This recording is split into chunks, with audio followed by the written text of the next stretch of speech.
Viewers welcome to Suman TV. బేసిక్‌గా మనం ఎలాంటి మూమెంట్‌లో ఉన్నా మనకి బాగా స్వింగ్ ఇచ్చేదేంటి? ఖచ్చితంగా మ్యూజిక్ అండ్ సింగింగే. అదే సింగింగ్‌లో మనకి ఫేవరెట్ సాంగ్ వచ్చింది అంటే ఖచ్చితంగా ఈ సింగర్ ఎవరు? వాయిస్ ఇంత బావుంది.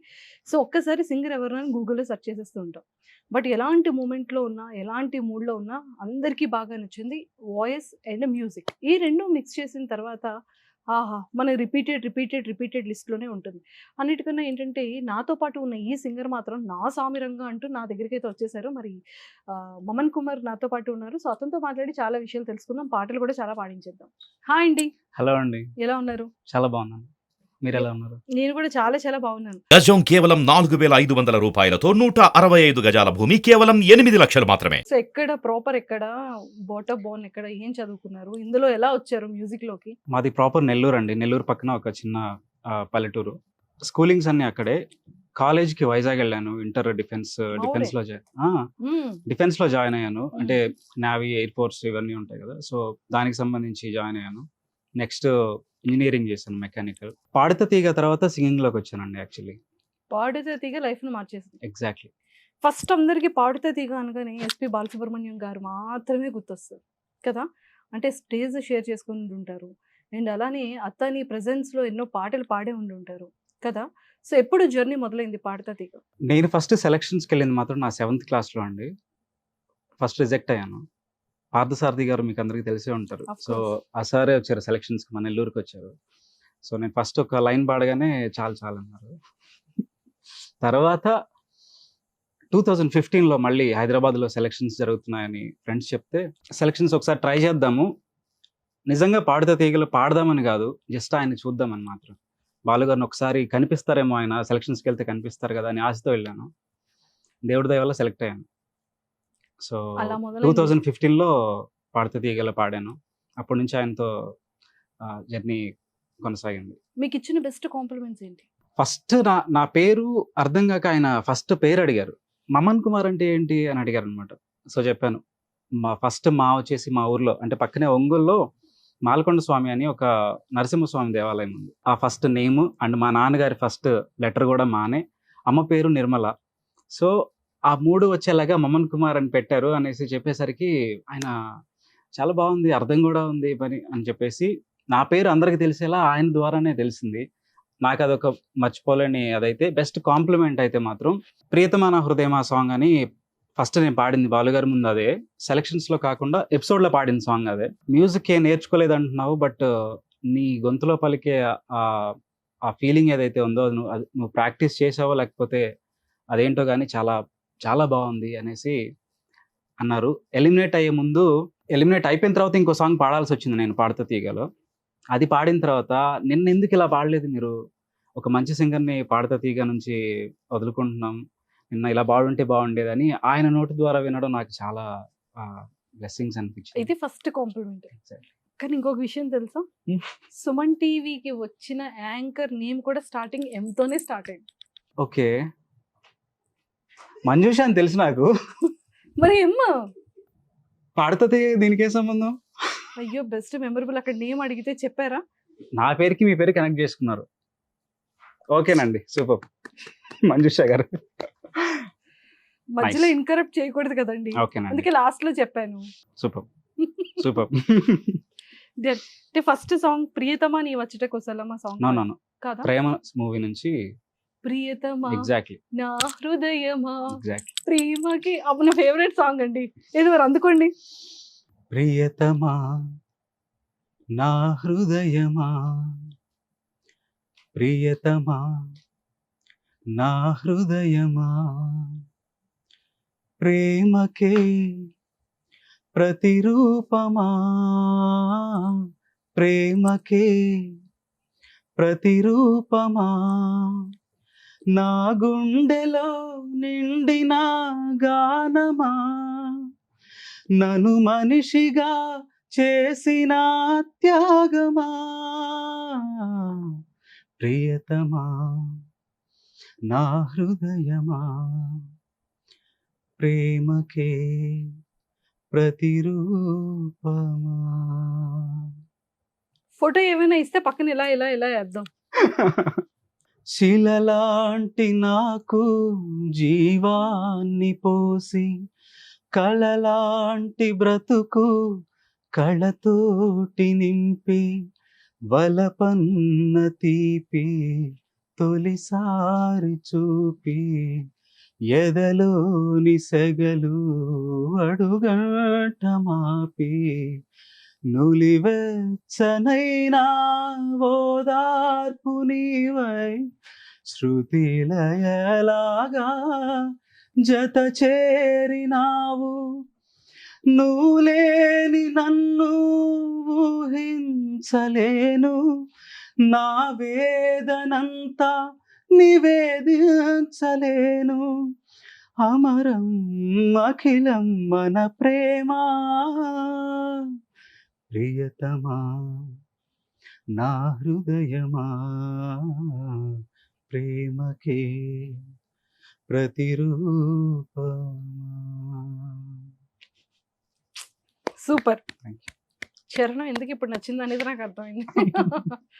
కాదండి, ఇంత మంచి బ్యూటిఫుల్ వాయిస్ ఉంది, చాలా బాగా పాడుతున్నారు. ఎప్పుడు కూడా అంటే జీ సరిగమప కానీ లేకపోతే సూపర్ సింగర్స్ ఎప్పుడు ట్రై చేయలేదా, లేకపోతే ఆడిషన్ ఇచ్చి డ్రాప్ అయ్యారా? ఏంటి రీజన్ ఏంటి? ట్రై చేశానండి. పాడుతా తీగ తర్వాత షోస్ ఎక్కువ చేశాను నేను. ఒక 2017 నుంచి నాకు ఆర్గనైజర్స్ తెలియడము, కొంచెం ఏదో పర్లేదు బాగానే ఈవెంట్స్ మీద పడ్డారు. ఈవెంట్స్ మీద పడ్డాను. వాటిల్లో బాగానే వెళ్తున్నాను కాబట్టి ఎప్పుడన్నా సెలక్షన్స్ పడినప్పుడు వేరే షోలో ఆల్రెడీ అడ్వాన్స్ తీసుకున్నా లేకపోతే అలా మిస్ అయింది 1-2 సార్లు అనుకుంటే, ఒకసారి సూపర్ సింగర్కి అటెండ్ అయ్యాను, ఇంకొకసారి జీ సరిగమపాకి. 2 సెలెక్ట్ అవ్వలేదు నేను. అంటే ఫైనల్ ఆడిషన్ వరకు, ఫైనల్ ఎపిసోడ్కి వెళ్ళే ముందు వరకు వచ్చి జస్ట్ ఏదో ఉంటాయి కదా, సో దానివల్ల ఒకసారి సెలెక్ట్ అవ్వదు. నాకు పాడుతూ తీయగానే లాస్ట్ రియాలిటీ షో. Yeah. అలా ఎప్పుడు అనుకోకూడదండి, ఇంకా చాలా ఫ్యూచర్ ఉంది మీకు. సో ఏదో ఒక టైంలో సూపర్ సింగర్స్ లేకపోతే జీ సరిగమప ఖచ్చితంగా వచ్చేస్తుంది. ఎప్పుడైనా మీరు జీ సరిగమప లేకపోతే సూపర్ సింగర్స్ ని చూసేటప్పుడు అరే నేను కూడా ఈ స్టేజ్ మీద ఉండి ఇలాంటి సాంగ్ పర్ఫార్మెన్స్ చేస్తే బాగుండేది కదా అని ఎప్పుడైనా ఫీలింగ్? చాలా సార్లు అనుకుంటాను. ఆఫ్ కోర్స్ సింగర్స్ కి ఖచ్చితంగా వస్తుంది. కానీ నిజం చెప్తున్నా, బాలు గారి షోలో పాడిన తర్వాత వేరే షోలో పాడకపోయినా పర్లేదు నాకనే ఒక ఫీలింగ్ అయితే వచ్చిందండి. Legend singer. ఆయన్ని చూద్దాము అనుకుని వెళ్ళిన వాడిని, ఆయనతో 6 months అలా ట్రావెల్ చేసేపాటికి కొన్ని షోస్ కూడా చేసాము. సో నాకు చాలా ఇంతటితో రియాలిటీ షోస్ పరంగా చాలా ఇంతకు మించి లేదు అని అనిపించిన ఫీలింగ్ అయితే వచ్చింది. బట్ ఆబ్వియస్లీ మిస్ అవుతుంటాము. That's okay. మీరే కాదండి, మేము అందరం కూడా మిస్ అవుతాం ఎస్పి బాలు గారిని కదా. ఎస్ అండి. ఎస్. సో మరి ఇప్పటి వరకు నాతో మాట్లాడారు కదా, నా కోసం ఒక సాంగ్ డెడికేట్ చేయాలంటే ఏ సాంగ్ డెడికేట్ చేస్తారు? ఓ చెలియా నా ప్రియ సఖియా చెయ్ జారెను నా మనసే, ఏ చోట అది జారినదో ఆ జాడే మరచితినే,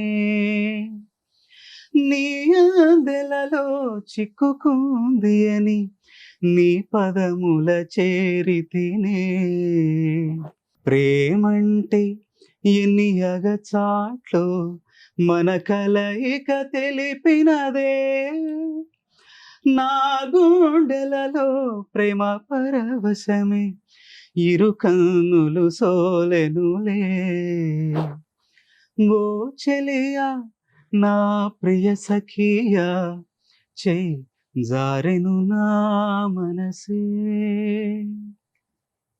ఎరక్కొట్టేశారు. ఎందుకు, ఎక్కడ జరిగింది? ఎక్కడికి వెళ్ళిపోయిందండి. సుమన్ టీవీలోనా ఏంటి? ఎగ్జాక్ట్లీ. మిమ్మల్ని చూసాక ఆ పాట గుర్తొచ్చింది వెంటనే. ఎందుకని? థ్యాంక్ యూ అండి, thank you so much. So నా స్వామి రంగాలో సూపర్ ఉందండి సాంగ్, అంటే చాలా చాలా చాలా బాగా పాడారు. అంటే నాగార్జున గారి సాంగ్. ఆపర్చునిటీ ఎలా వచ్చింది? మా కోసం కూడా ఒక ఫ్యూ లైన్స్. ఇంకా ఇంకా దూరమే మాయమవుతుంటే, ఇంకా ఇంకా ప్రాణమే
వెరీ బిగ్ ఫిలిం. అందులో కిరవాణి గారి మ్యూజిక్ అంత చిన్నది కాదు.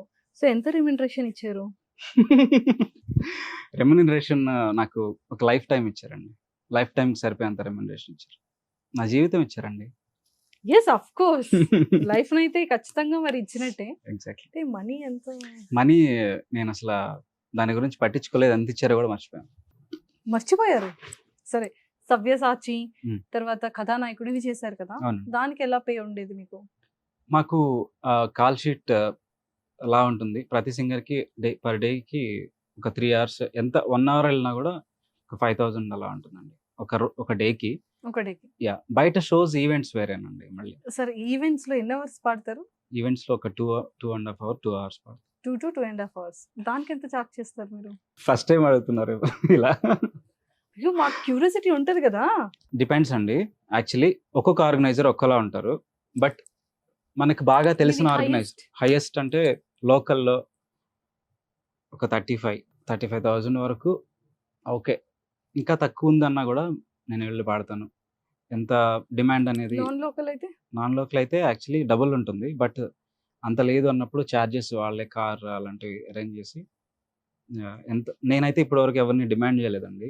ఎందుకంటే నాకు ప్రతి ఆర్గనైజర్ అంతా సపోర్ట్ చేశారు. ఫస్ట్ నుంచి కూడా నేర్చుకోవడానికి మెయిన్ రీజన్ వాళ్ళే కాబట్టి నేనైతే ఎవరిని డిమాండ్ చేయను కూడా. అంటే ఇప్పుడు చాలా మంది కొంత టాప్ సింగర్స్ ఉంటారు. అంటే రాహుల్ కానివ్వచ్చు, గీతా మాధురి గారు, శ్రావణ్ భార్గవి, హేమచందర్ గారు, రేవంత్ గారు, ఇలాంటి టాప్ సింగర్స్ అంటే ఫిలిమ్స్‌లో ఎక్కువగా పాడి 'బాహుబలి', Yes. 'త్రిబుల్' ఇలాంటి చాలా. సో వాళ్ళకి ఎలా ఉంటుంది పే? వాళ్ళ గురించి మనం చెప్పకూడదు. అంటే ఎందుకంటే సరే, ఎవరి ఓకే. ఆ పర్సనల్ నేమ్స్ వాళ్ళది. కాకుండా ఒక పెద్ద సింగర్‌కి అయితే ఒక ఎంత? పెద్ద సింగర్‌కి అయితే 3 lakhs వరకు ఉంటుంది. వన్ సాంగ్‌కి 3 lakhs. వన్ సాంగ్ కాదు. బయట ఈవెంట్‌కి బయట ఈవెంట్‌కి 3 lakhs ఉంటుంది. 3 lakhs ఆర్ అబోవ్ ఉండొచ్చు. అబౌవ్ ఉండొచ్చు. అది ఒక సాంగ్‌కి మూవీలో పాడారంటే? అలా ఏమి ఉండదండి యాక్చువల్లీ. ఇంత అని ఏమి ఉండదు. బట్ కొంతమంది అడిగేదానికి మాత్రం 25,000 ఉండొచ్చు, 1 lakh ఉండొచ్చు. వాళ్ళ డిపెండ్స్ ఆన్ దేర్ వాళ్ళ డిమాండ్ బట్టండి. పబ్లిక్‌లో వాళ్ళకి డిమాండ్ ఎంతుంది అనే దాన్ని బట్టి వాళ్ళు అవును. చేస్తారు. బట్ పాడించే వాళ్ళు ఉంటారు. లేదు తగ్గండి అన్నా కూడా మా సింగర్స్ అందరూ కొంచెం సాఫ్ట్ హార్టెడ్ పీపుల్ కాబట్టి యెస్. ఎంత అంటే అంత వెళ్ళి మాకు పాట ఇంపార్టెంట్ అండి యాక్చువల్లీ. అస్సల మనీ గురించి మేము ఆలోచించం. బతకడానికి మాత్రమే మనీ. కానీ మేము బతకడానికి మాత్రం మాకు పాట ఇంపార్టెంట్ అండి. మేము బతకాలంటేనే పాట ఉండాలి. సో అది ఒకరు పిలిచి ఇస్తున్నారు అంటే మేము డబ్బుల దగ్గర చూసుకోమండి యాక్చువల్లీ. కరాటీలో కూడా గోల్డ్ మెడలిస్ట్. అవునండి. 5 టైమ్స్ Competition. Gold medallist. అంటారా ఏంటి? 5 టైమ్స్ గోల్డ్ మెడలిస్ట్ అండి నేను. 5 టైమ్స్. యెస్. ఓకే. బెంగుళూరులో 3 మెడల్స్ వచ్చాయి. హైదరాబాద్‌లో 2 మెడల్స్ అండ్ నేషనల్ లెవెల్‌లో సిల్వర్ మెడల్ వచ్చింది. నేషనల్ లెవెల్‌లో వచ్చిన మెడల్ మాత్రం 1 మినిట్‌లో కిక్స్ ఎన్ని ఎక్కువ కిక్స్ కొడితే దాన్ని బేస్ చేసుకొని మనకి మెడల్ ఇస్తారు. కరాటీ అంటే ఆపోజిట్‌లో ఇంకొక పర్సన్ ఉంటేనే నో. చేయగలుగుతారు. అక్కర్లేదా? ఫైటింగ్‌లో ఉండాలి. బట్ వితౌట్ మ్యాన్ ఫైటింగ్ కూడా పుంసే అని అంటారు. సో దానికి కూడా మార్క్స్ ఇలా ఉంటాయి. కూర్చొని ఏదైనా చేయొచ్చా? కాదా? కూర్చొని యాక్చువల్లీ పంచి చేయొచ్చండి. ఎలా? ఇలా. నేను కూడా ఇలా అంటానండి. ఇలా అంటే కరాటీ అనకూడదండి. వచ్చేసినట్టేనా? కూర్చొని ఏం చేయలేం. చేయకూడదు కూర్చొని యాక్చువల్లీ. చేయకూడదు. Yeah. More respect. అంటే తెలీదు కదా, చిన్న పిల్లలు. తెలియనప్పుడు అడిగేస్తే క్షమించి Obvious. వదిలేయాలి. So yes. సూపర్. మరి కరాటీ చేసి మళ్ళీ ఇది అంటే టైం మేనేజ్మెంట్ ఎలా? అటు ఇటు ఈవెంట్స్. మార్నింగ్ టైంలో మార్షల్ ఆర్ట్స్ క్లాసెస్ తీసుకుంటానండి. ఇప్పటికి స్టిల్ యెస్. నేను యాక్చువల్లీ నా సెల్ఫ్ పర్లేదండి. అటు ఈవెంట్స్ లోని, ఇటు ఫిలిమ్స్ లోని, ఇటు మాస్టర్ అమ్మో! బాగానే సంపాదిస్తున్నారు. పెళ్లి దాని సంబంధాలు గురించి ఏమైనా కాదు. వచ్చాయా? దాని గురించి కాదండి. సంపాదన గురించి కాదు. సెల్ఫ్ డిసిప్లిన్ కోసం నేను దాన్ని వదలట్లేదు. గుడ్. నా యోగా గాని, మార్షల్ ఆర్ట్ ప్రాక్టీస్ కానీ నాకొక సెల్ఫ్ డిసిప్లిన్ నేర్పించిందండి. సో దానికోసం నేను డైలీ ప్రాక్టీస్ చేస్తాను. అండ్ ఎవరైనా పిల్లలకి నేర్పించాలని వచ్చినా ఫీజు గురించి నేను ఆలోచించను. నా ప్రాక్టీస్ కోసమైనా వాళ్ళకి నేర్పించడానికి వాళ్ళకి కొంచెం ఆర్ట్ వస్తుంది కదా అనేసి నేను వాళ్ళకి నేర్పిస్తుంటాను. సూపర్. నేనైతే మెయిన్ నా డిసిప్లిన్ కోసమే దాన్ని వదలకుండా ఎక్సలెంట్. ప్రాక్టీస్ చేస్తాను. కానీ ఇప్పటికీ నాకు డౌట్ ఏంటంటే ప్రతి సింగర్ కూడా ఫస్ట్ ఒక మంచి ఫేమ్ వచ్చిన తర్వాత ఒక బిగ్ ప్లాట్ఫామ్, ఒక రియాలిటీ షోస్ అయిపోయిన కానీ వెంటనే ఈవెంట్స్ మీద ఫోకస్ చేసేంతగా మూవీస్లో స్ట్రాంగ్గా ట్రై చేస్తే ఖచ్చితంగా ఫిలిమ్స్లో మంచి సింగర్స్ ఆపర్చునిటీ వస్తుందేమో అనేది నా ఫీలింగ్. అంటే కొంతమంది ఫీలింగ్. అది నిజమా? లేకపోతే ఖచ్చితంగా బ్రతకడానికి మనీ ఉండాలి కాబట్టి ఇది రియాలిటీ షో ఆఫ్టర్ అవ్వగానే ఈ ఈవెంట్స్ మీదకి వెళ్తారా? వాళ్ళ కాన్సంట్రేషన్ దాని మీద ఉంటుందా? అంటే ఏ పర్పస్‌లో అని అలా? యాక్చువల్లీ చాలా గుడ్ క్వెషన్ అండి. మూవీస్ పరంగా తీసుకుంటే మీకు సింగర్స్ అవైలబిలిటీ అంటే ఎంతమంది ఉన్నారు సింగర్స్, మొత్తం ఎంతమంది ప్రొడ్యూస్ అవుతున్నారు ఇప్పటికి బయట వరకు అంటే, ప్రతి రియాలిటీ షో నుంచి ఒక సీజన్ నుంచి ఒక 30 మంది బయటకొచ్చారనుకోండి. ఆల్రెడీ ఉన్నవాళ్ళు, కొంతమంది తెలిసిన వాళ్ళు. సో, ఇంతమంది మనం చూసుకుంటే చాలా మంది సింగర్స్ ఉన్నారు. మూవీస్‌లోనే పాడాలి అంటే ఇంతమందికి అవకాశాలు రావు గదండీ! కొంతమందికి బాగా నచ్చిన వాయిస్‌లు, జనాలు ఎక్కువగా వినే వాయిస్‌లుంటాయి. ఒక ప్రొడ్యూసర్ మాకు ఆ వాయిస్ గావాలని అడిగారనుకోండి, మిగతా వాళ్ళందరూ కష్టం గదా! సో, అప్‌కమింగ్ సింగర్స్ చాలా మందికి గూడా అవకాశం ఒక్కటొస్తే చాలు అనుకోని వెయిట్ జేసేవాళ్ళు పాపం చాలా మందున్నారు. ఎగ్జాంపుల్ నేనే. గత 10 ఇయర్స్ నుంచి నేను ఒక అవకాశం దొరికితే నిరూపించుకుందామని నేను ఇండస్ట్రీలోకొచ్చిన వాడినే గదా! సో, ఈ వచ్చిన ఇన్ని రోజులకి నాకు ఒక అవకాశం వచ్చింది. అట్‌లీస్ట్ నా నా గొంతు ఒక కొంతమందికి బయటికి వెళ్ళేలా ఒక మంచి ఆపర్చునిటీ దానికోసం వెయిట్ చేసేవాళ్ళు చాలా మందున్నారు. ఈవెంట్స్ అలా కాదండి. బాగా పాడుతున్నాడు అంటే, ఓహ్! ఒక ఈవెంట్‌లో పెట్టి మేనేజ్ చేయొచ్చు.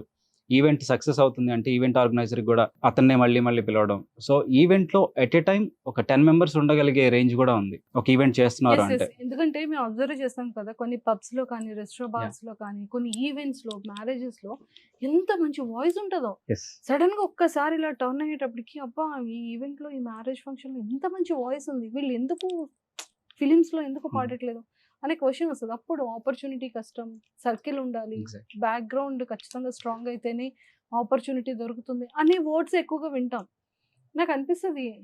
సో, ఇలా ఇది అని చెప్పేసి. ప్రతి ఒక్కరు గూడా మ్యూజిక్‌లో, ఇండస్ట్రీలో, సినిమాల్లో పాడడానికే ట్రై జేస్తారు ప్రతి ఒక్కరు. ఎందుకంటే అందరికి తెలిసే ప్లాట్‌ఫార్మ్ అదే. ఓకే. కానీ అవకాశాలు మీరన్నట్టు ఏదైతే బ్యాక్‌గ్రౌండ్ అనుకోండి, లేకపోతే సర్కిల్ రికమెండ్ చేసేవాళ్ళు గానండి, ఆ వాయిస్‌ని ఎక్కువ నలుగురికి వినిపించడానికి వీళ్ళు చేసే ప్రయత్నం గూడా ఉండాలండి. హ్మ్. నేను నా ఫోన్‌లోనే వీడియోలు తీసుకొని కవర్ సాంగ్స్ ఎన్నో చేసుకొని, ఒక నలుగురికి ఎప్పుడు టచ్‌లోనే ఉండేవాడిని. నాకు నా వాయిస్ జస్ట్ వినబడుతూ ఉండేలాగా నాకు టైం దొరికిందంటే ఏదో కవర్ సాంగ్, నాకు నచ్చిన సాంగ్ చేసుకోవడం, ఇలా అందరికి ఫార్వర్డ్ చేయడం, ఇలా చేయడం. ఏ చిన్న షో ఉన్నా గూడా, ఎంత చిన్న రికార్డింగ్ అయినా గూడా వెళ్ళిపోవడం, ఏ టైంలో అయినా సరే.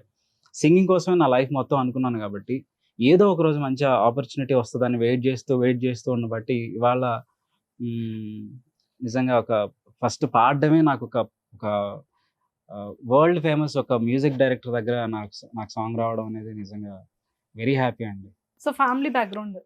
అంటే ఖచ్చితంగా మనకి పిల్లలంటేనే మనకి సపోర్ట్ చేసేది ఫ్రెండ్స్ ఆర్ ఫ్యామిలీ కదా! యెస్ అండి. సో, మరి ఫ్యామిలీ సపోర్ట్ ఎలా ఉంది? ఫ్యామిలీ వాళ్ళు ఏమంటూ ఉంటారు? ఏ ఫ్యామిలీ అయినా అండి, మా వాడు జాబ్ జేయాలి, నెలకొక రూ. 1,00,000 సాలరీ తెచ్చుకోవాలి, ఆహ్, బయట వాళ్ళు అడిగినా గూడా మాకు చెప్పడానికి బావుంటుందని ఏ పేరెంట్ అయినా అనుకుంటారు గదా! బట్ నేను ఈ ఫీల్డ్‌లోకొచ్చిన తర్వాత, నేను ఇంజినీరింగ్ వదిలేసి ఈ ఫీల్డ్‌లోకొచ్చిన తర్వాత, ఒక్కరోజు గూడా మా నాన్న గాని, అమ్మ గాని, "ఎందుకొచ్చావు ఈ ఫీల్డ్‌లోకి? జాబ్ జేసుకుంటే డబ్బులొచ్చాయి గదా!" అని ఏ రోజు గూడా నాకు వాళ్ళ నుంచి ఒక్క మాట కూడా రాలేదండి. ప్రతి క్షణం నన్ను సపోర్ట్ చేస్తానే ఉన్నారు. ఇంకా ప్రయత్నాలు చెయ్యి. నీకేదో రోజు మంచి ఆపర్చునిటీ వస్తది అని ఆహ్, అమ్మా, నాన్న మాత్రం చాలా బిగ్ సపోర్ట్ అండి నాకు. దాంతో పాటు మా అక్క, సొంత అక్కే అనుకోండి. కానీ సొంత అక్క కాదు. మా ఇంట్లో మా పెద్ద కూతురు. నన్నైనా బయటికి పంపించేస్తారేమో గానీ, మా అక్క అంటే అంత ఇష్టం వాళ్ళకి. మా అమ్మ, నాన్నకి. సత్యభామ స్వాతి అక్క. స్వాతి సత్యభామ. తను 'సూపర్ సింగర్ పాడుతా తీగ'లో గూడా పాడింది. ఫస్ట్ నుంచి గూడా 2016 నుంచి గూడా స్టేజ్ మీద నేనెలా పెర్ఫార్మ్ జేయాలి? ఎలా పాడాలి? నన్ను నేనెలా మౌల్డ్ జేసుకోవాలని ప్రతీది గూడా దగ్గరుండి అంత బాగా నన్ను ఈరోజు నేను ఒక స్టేజ్ మీద నిలబడ్డాను అంటే అస్సలు ఫియర్ ఉండదండి నాకు. ఒక ఈవెంట్‌ని ఎలాంటి ఈవెంట్ అయినా గూడా పర్ఫెక్ట్‌గా హిట్ చేసి కిందకి దిగుతాను అంతే. అలా అలా మైండ్ సెట్‌తో ఎక్కుతాను. అంత కాన్ఫిడెన్స్ ఇచ్చింది మా అక్క నాకు. స్వాతి అక్క. దాని తర్వాత సింగర్స్ చూసుకున్నా గూడా మా శ్రీనిధి అక్క గాని, శ్రీకృష్ణ అన్న. శ్రీకృష్ణ అన్న అయితే నాకు 2016 నుంచి కూడా 17 నుంచి కూడా ఏ రికార్డింగ్ అయినా సరే, నాకు అన్న నుంచి కంపల్సరీ కాలొస్తది. ఆయన సపోర్ట్ చాలా చాలా ఎక్కువ నాకు. తర్వాత సాకేత్ గాని, సాకేత్ మామ అయితే బెస్ట్ బడ్డీ అనొచ్చు. ఏ ఈవెంట్ ఉన్నా గూడా మామ నువ్వు వెళ్లి చేసేసుకో. హనుమాన్ అన్న గాని, గీతామాధురి గారు గాని, వీళ్ళందరూ, గీతామాధురి గారైతే ఎంత స్వీట్ అంటే స్టేజ్ మీద నా నా గురించి ఆవిడే ఇంట్రొడ్యూస్ చేస్తారు. నా గురించి తెలీదేమోలే అనుకుంటా గానీ, మమ్మన్న బాలు గారికి చాలా ఇష్టమైన ఆ సింగరు. పాడుతది ఈగలో పాడాడు. మార్షల్ ఆర్ట్స్, యోగా ఇవన్నీ నేను చెప్పలేదు గీతామాధురి గారికి ఎప్పుడు. కానీ ఆవిడ ఒక స్టేజ్ మీద అంత పెద్ద లెవెల్‌లో ఉన్నవాళ్ళు మనల్ని ఇంట్రొడ్యూస్ చేయడం అనేది వాళ్ళ గీతా మాధురి దానికి గారు ఎక్కడున్నా స్వీటే. ఎగ్జాక్ట్‌లీ ఆవిడ అండి. వాయిస్ స్వీట్, ఆవిడ హార్ట్ యెస్. Sweet, yes. ఆవిడ sweet. Exactly. As same Srikrishna అన్న గూడా. వీళ్ళందరి సపోర్ట్ వల్లే నేను ఇవాళ చాలా అంటే చాలా కాన్ఫిడెంట్‌గా ఈ ఫీల్డ్‌లో ఉండగలుగుతున్నాను. వాళ్ళందరికీ మన సుమన్ టీవీ తరపున మాత్రం చాలా బిగ్ థాంక్స్ చెప్పుకోవాలనుకుంటున్నానండి. సూపర్ అండి. మరి ఎండ్‌ని అంత డల్‌గా క్లోజ్ చేయకూడదు. మంచి మ్యూజిక్‌తో మంచి సాంగ్‌తో దడ్ దడ్ దడ్ దడ్ ఆడే సాంగ్‌తో క్లోజ్ చేద్దాం.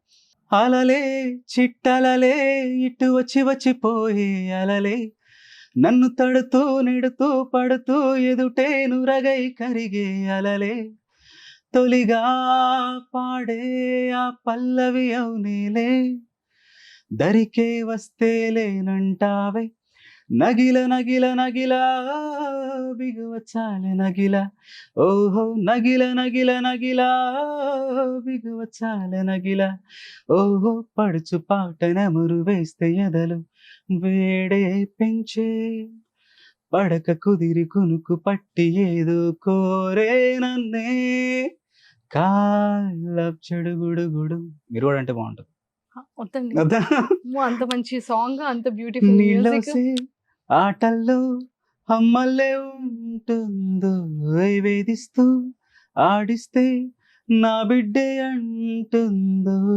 నేనొచ్చి తాకాను ముళ్ళల్లి పొడి చేను తానొచ్చి తాకిందో పువ్వల్లే అయ్యేను కన్నీరై పన్నీరై ఉందామే రావేమే నీ కోపం నీ రూపం ఉన్నావే లేదేమే నీ అందం నీ చందం నీ కన్నా ఎవరులే.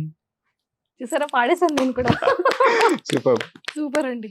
అదిరిపోయింది ఫినిషింగ్ కూడా. థ్యాంక్ అండ్ అలానే హార్ట్‌ఫుల్‌గా ఆల్ ద వెరీ బెస్ట్.